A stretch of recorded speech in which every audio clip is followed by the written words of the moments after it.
start the satsang. First question. The first question is from Lata Manocha, IA ID number 80. She's asking Nityanandam Swamiji, with your grace and compassion, I am able to constantly connect with you as the formless. I experience you as the very existential energy that runs the entire cosmos and me. However, Swamiji, how can I also be equally connected to you in the form? I am not able to do so. What do I need to do for that? Please guide me and bless me to have this. Lata Manocha, IA ID number 80. Lata Manocha, if you are able to connect me as a formless, that is enough. Why do you want to connect me with the form? There is no need. Actually, if you connect me with the form, only then I need to push you to the formless. If you are already able to connect as a formless, you are on the right track, or you are achieving what needs to be achieved. So you don't need to worry that you are not able to connect through form.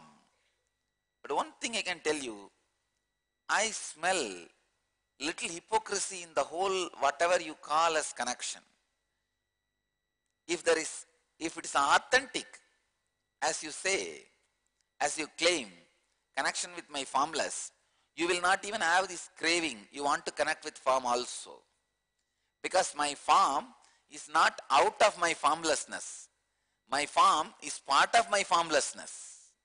If you are connecting with the formlessness, as you claim, you will not even have the feeling you are not connecting with my form. So please understand, in me, my formlessness is form of my part. My formlessness is part of my form. My form is part of my formlessness. So if you connected to any one, you will not feel you are not connected to the other one. My form is part of my formlessness. My formlessness is part of my form. So if you connect even with one, you will automatically connect with the other also. There won't be any problem, any disturbance. The moment you say you are connected to one and you are not able to connect to the other one, I think there is something fishy, some hypocrisy. Look into that and correct that hypocrisy. That's all you need to know. You need to only correct those hypocrisy, nothing else.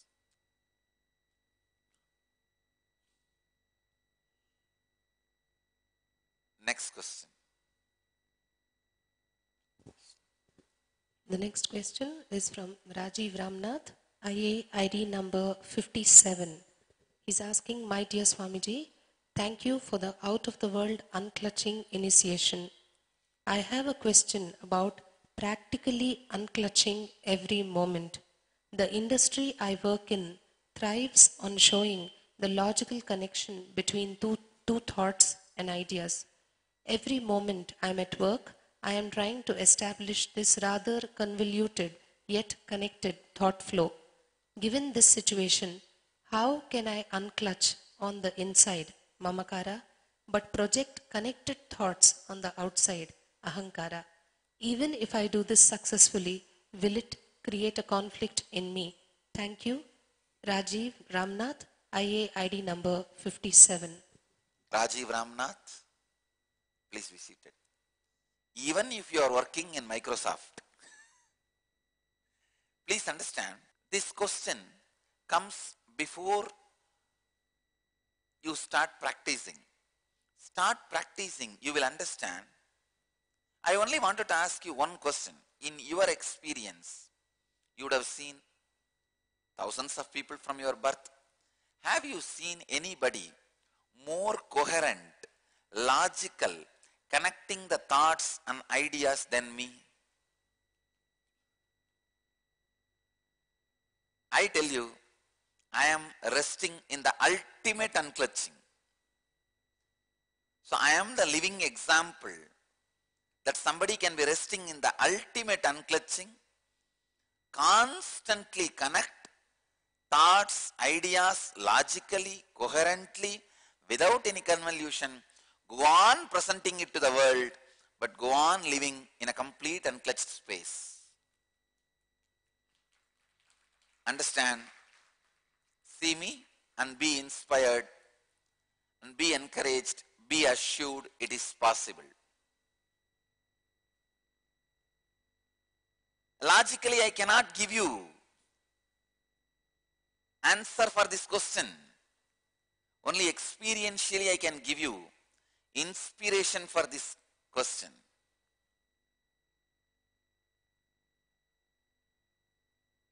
You would have heard, I don't know, hundreds or thousands of hours of my discourses.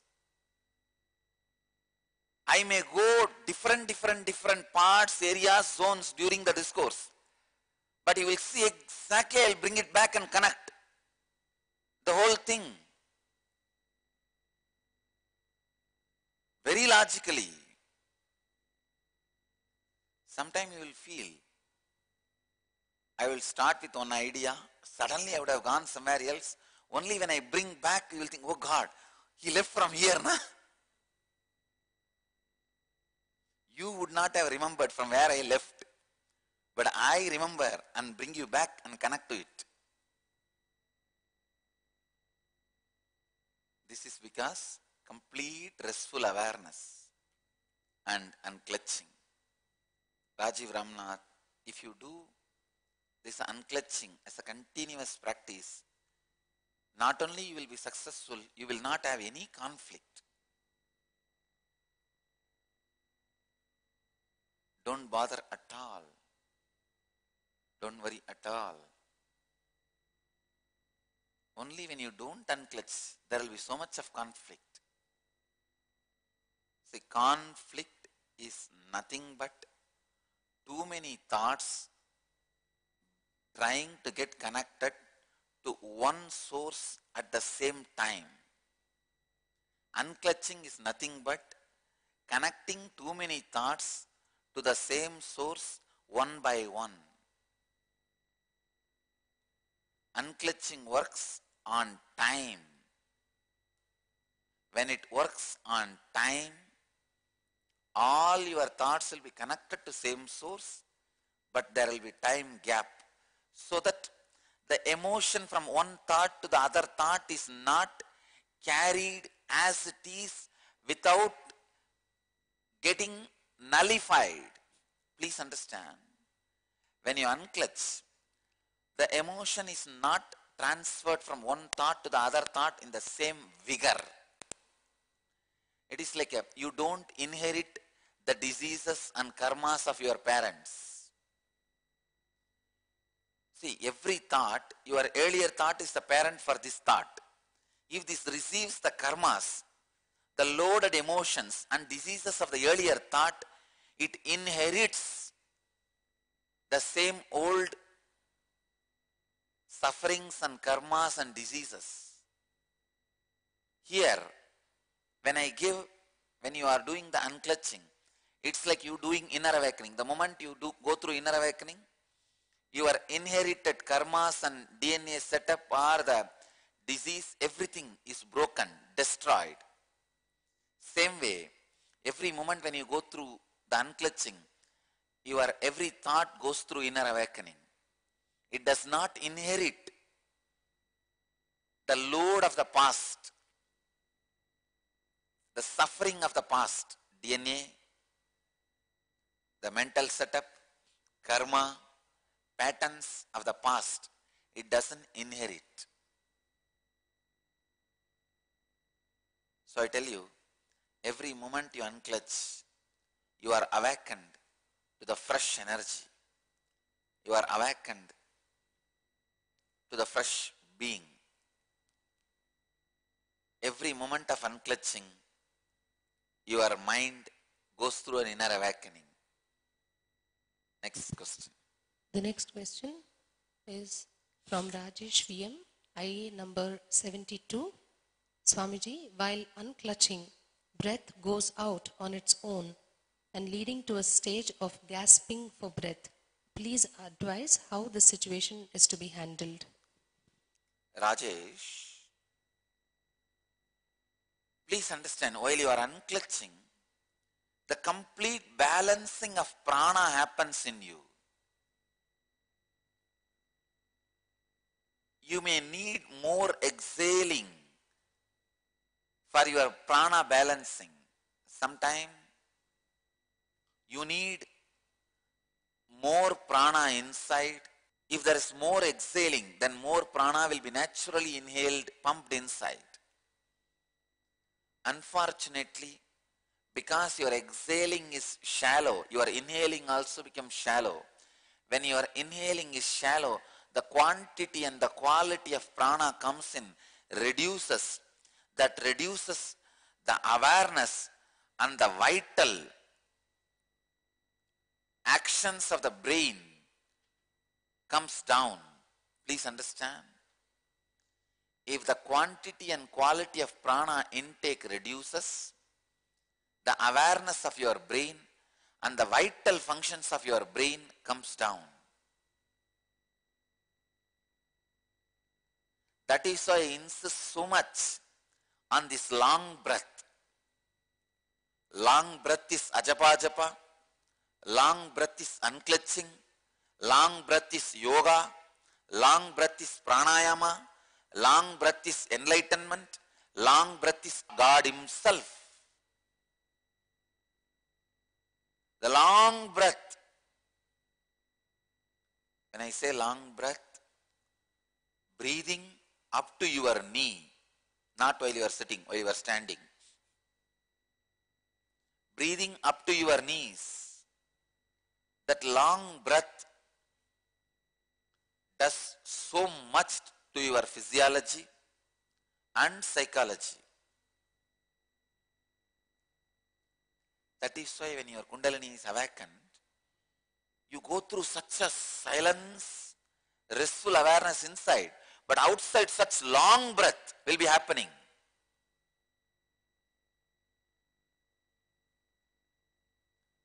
When you are unclutching, if the breath goes out on its own and leading to a stage of gasping for breath, don't worry, it is perfect. Your prana and samana is getting balanced. Samana or prana getting balanced never happens without pranayama other than unclutching. Unclutching is the only key which can balance samana, prana, everything. It can create the physiology and psychology for you to achieve enlightenment and make sure you reach enlightenment.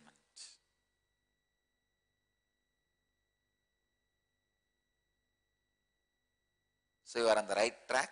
Please continue. Next.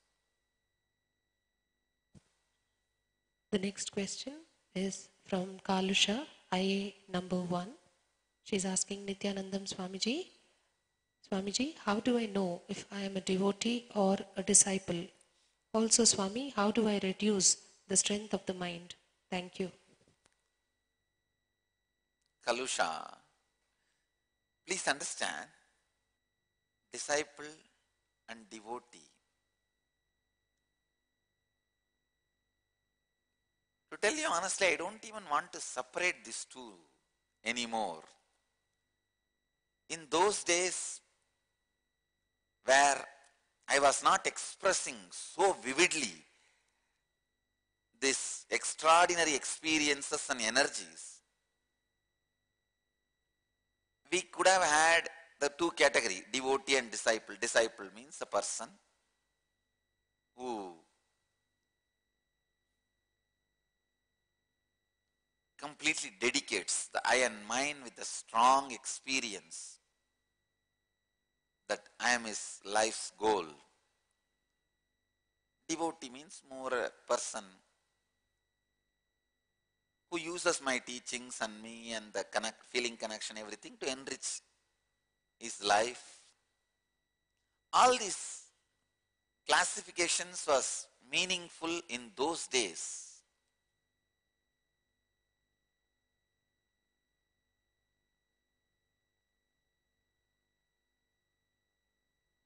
Now, especially after I started making people experience the Kundalini awakening and the levitation and materialization, all the extraordinary experiences and powers have become so visible. I think the line between devotee and disciple is disappearing. I can see very clearly, even people who are living in their houses, in their places, have started building a strong feeling connection and started raising themselves to the level much more than a disciple. So now that border, people who are inside the ashram as a disciple, outside the campus as a devotee, all this has disappeared. The devotee, disciple and all, it is just your ability to feel connect and experience these truths and radiate it in your life. That's it. Nothing else. It is no way related to. That is the reason I think even these two words should be abandoned. It should not be used anymore. This disciple, devotee, difference and all that. Anybody can be a disciple wherever they are. Anybody can be a devotee wherever they are. I also discovered one more thing. For some years you can be disciple and go back to the state of devotee. You can fall. It is getting out of the impractical pseudo-mental setup. As I said, in course of time you allow the laziness and boredom to settle down in you, which becomes the RCC of depression, after which you will never be able to break it. You go on, cry, hit your head on it, but it is not going to break. Take care, it doesn't form at all. That is the only way. Next question. The next question is from Ramya, IA number 58. She's asking, Dear Swamiji, Namaste. You have said that we have to love a person for what he is, not for what he means to us. So how do we achieve such love and detachment at the same time? Please explain. Nityanandam, Ramya, IA number 58. Ramya, you are asking, Dear Swamiji, Namaste, you said that we have to love a person for what he is. No, you heard it. I have not said it. Understand? You are asking the question. Let me read the question. You said that we have to love a person for what he is, not for what he means to us. No. I only made a statement, you love a person for what he means to you. But I never made the second statement, you should love a person what he is. No. Understand, your love is hypocrisy. I stop there. I am not saying you should love a person for what he is. No. I never made that statement. You come to your own conclusion based on my first statement. Again, the mistake of convoluted logic. See, there are two different logics. For example, one statement, all human beings have one head. Rama is a human being. Then third statement, you can naturally come to the conclusion, Rama has one head. This is okay. But there are some other situation, there is a different logic, where I say, Chitsabha has a two-door. One door is open. First statement, Chitsabha has a two-door. Second statement, one door is open. Third statement, I never said the other door is closed, but you come to the conclusion, other door is closed. I only made the statement, one door is open. You should have seen before coming to the third statement, whether it is closed or not. But you say, because Swamiji said a statement, the Chitsama has a two door, one door is open, immediately you come to the conclusion, second door is closed. No, I never made that statement. You are asking, how do we achieve such love and detachment at the same time? Understand? Just understand this much. Your love is only based on what the other person means to you. Just this understanding will take care. The right love and right detachment will happen in you. But don't make that second statement. We are supposed to love the person as he is. No. I never told you. I tell you, I don't believe in your love unless your frequency raises. Your love is pseudo. See, your love is like the child's love for the toy, or the puppy love, where this 14-year-old boy feels the love for the 12-year-old girl. The school puppy love. But don't you understand that love is not stable love? All your love is puppy love and puppet love. All your love, including your love for me, is a puppy love. The other day I was telling one of my disciples, see me in the Akashic reading, all your love will disappear. I told her, see me in the Akashic reading, all your love will disappear. You only know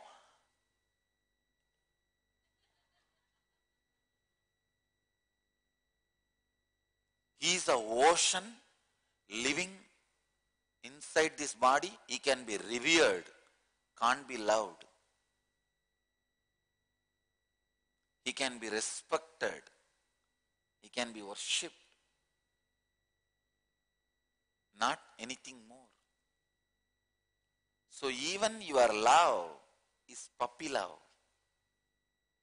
Understand? Even your love for me is puppy love. Then what about your love for others? I don't believe in your love at all. I believe in making you more and more matured. It's not like, see, a 14-year-old child is telling the 12-year-old girl that I love you, I wanted to marry you. Will you go and help that child to get married?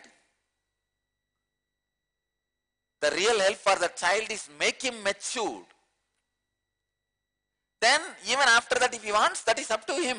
Then he will take the responsibility for it. I am not here to teach law.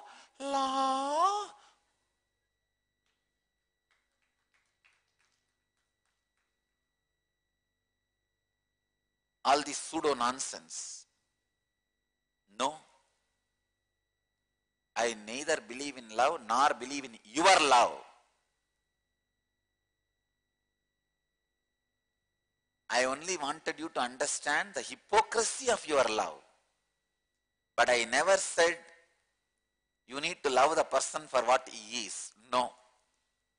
If you want to hear this kind of pseudo statements, go somewhere else. I can give you the direction. Not here. Understand the hypocrisy of your love. You will achieve the ultimate love and detachment at the same time. That is why it is so difficult to be a disciple of Nityananda. Because I don't do tinkering, polishing and all. I just completely overhaul you. I won't let you hide yourself anywhere behind any concept. First get matured to be. Then you can do all that. They use all these shields and escape from enlightenment. The pseudo gurus who go on exploiting your weak emotions. Pseudo guru is a person who tells you, when you are in puppy love, tell, yes, yes, please get married, I will arrange for all the marriage and everything. You will feel, wow, what a guru. Helps me to give my love. After 2 years, you will understand what he did to you. Naturally, if you come to me, I will tell, keep quiet, tie the lion cloth tightly, and first get matured. Not just physically, mentally. You say, no, no, no, Nityananda is a very difficult teacher. He tells us all the truth directly. One day you have to know the reality. You have to know the truth. Yesterday, one of my ashramites wrote a big letter to me and saying that I feel my confidence is going away. I am losing the confidence. I told exactly, the confidence which can be lost should be lost as early as possible. You must be having the confidence based on fantasy and ideas about you. That should be broken. Confidence which you build on your real performance can never be shaken or broken. It can never be shaken or broken by anybody. If your confidence is getting shaken or broken, it is built on fantasy. Understand? Pseudo confidence. It is good for IT industry, not for spiritual life, not for life. Anything which is useless for life is useful in IT industry. Now really, because that is where you learn all these words. My confidence, courage.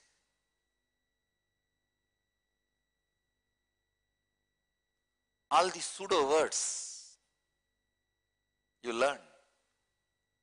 I tell you, the first step to learn love is go through identity crisis. You should be completely in the crisis of not knowing what your identity is. Literally going through acid wash. All the ideas you carry will be broken to pieces, including the idea about you. It's like only after going through the surgery, you can be out of tumor. Only after going through the identity crisis, you know what is being and loving and life itself. The best place to go through the surgery is hospital. Best place to go through the identity crisis is Jnanapeetham. You can go through the surgery on your own also in the house. You can just cut and try to take the tumor. But you don't know whether you will be alive after that. Same way, if you try to go through this identity crisis outer world on your own, you don't know whether you will stand up after that or not. Identity crisis is a basic requirement for you to flower as a new being. If you are in Dhyanapitham for more than 1 year and you did not have identity crisis problem, something is seriously wrong with you. Means you are not connecting rightly with me and the spiritual process happening here. Identity crisis is the initiation into Aghori. You just don't know. All your ideas about love, compassion, heaven, life, everything will be broken to pieces. Yesterday, that ashramite has written one letter, one line. I feel outside people are much better than the ashramites, the unfriendliness I experience. I said, exactly, you are right. Outside people will show you pseudo love. Love.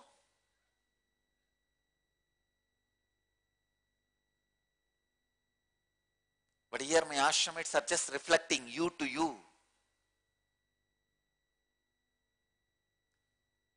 standing just with bones as a skeleton, but you expect the other person should have a lot of flesh and be a cushion for you.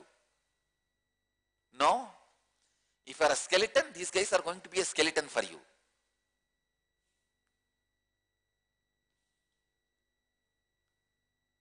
My ashramites are going to be just a mirror for you. See, here I am raising everybody to such a high level of frequency. All their energy, mind, everything goes into getting matured. Nobody has a free time and energy to give you consolation and lullaby for you. Sing lullaby song for you.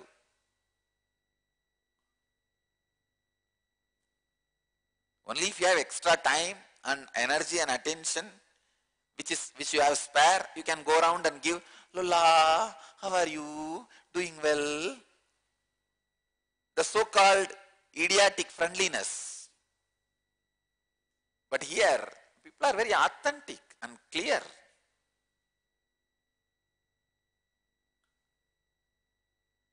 You can't tolerate that because you lived in pseudo-love society. Society is pseudo-love. That is why I always tell people. Ramakrishna tells, if a worm from the filth is put in the rice pot, it will die. This place is a pot of rice. Society is from filth, dung.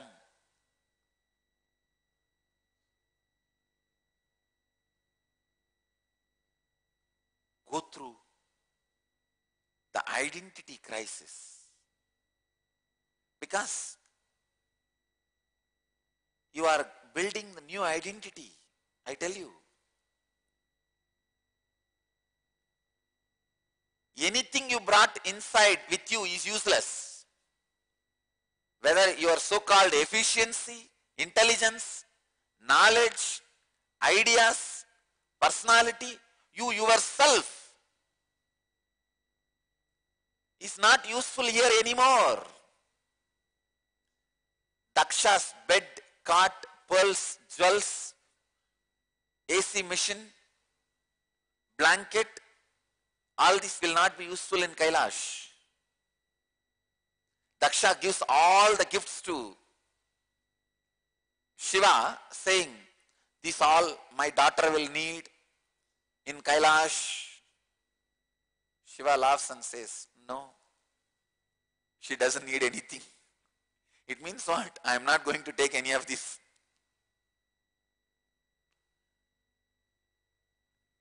Nothing from Daksha's palace will be useful in Kailash. Whatever you are bringing, whether external or internal, ideas or concepts, everything is from Daksha's palace. This is Kailash, don't bring it in.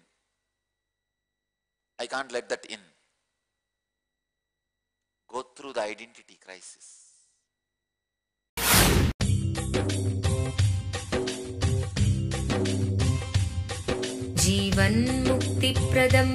Paramahamsa Nityananda, a rare living incarnation, is named among the world's 100 most spiritually influential personalities today.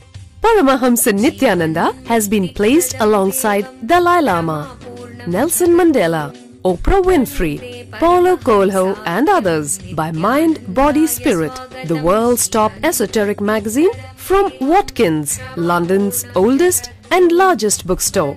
A yogi by birth, he has been expressing his power of enlightenment since birth. He has authored more than 500 books in Tamil and English. Translations of these books are available in 26 languages in Telugu, Kannada, Malayalam, Hindi, Sanskrit, Gujarati, Oriya, Bengali, Marathi, French, Malay, Polish, Portuguese, Italian, German, Danish, Spanish, Russian and Chinese. He is also an exemplary speaker with over 10,000 hours of profound life solutions through his discourses. Social services such as Annadan, free medical care, free educational services, with ashrams, schools, temples, hospitals established in more than 140 places around the world, offering exceptional services. A powerful spiritual healer who has healed millions of people of diseases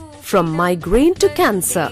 A Kriya Yogi who has formulated Kriyas for physical health and mental well-being, benefiting thousands. A living master who offers practical solutions for our everyday problems. He is the founder and spiritual head of Nityananda Dhyanapitham, a spiritual powerhouse who has revived the sacred Vedic tradition by establishing Vedic temples in places like Los Angeles, San Jose, Seattle, Toronto, Ohio, Oklahoma, Phoenix, St. Louis, Malaysia, Brazil, Paris, Guadeloupe, Dallas, New York, New Jersey, Atlanta, Calgary, Vancouver, Singapore, and places in India like Bengaluru, Hyderabad, Tiruvannamalai.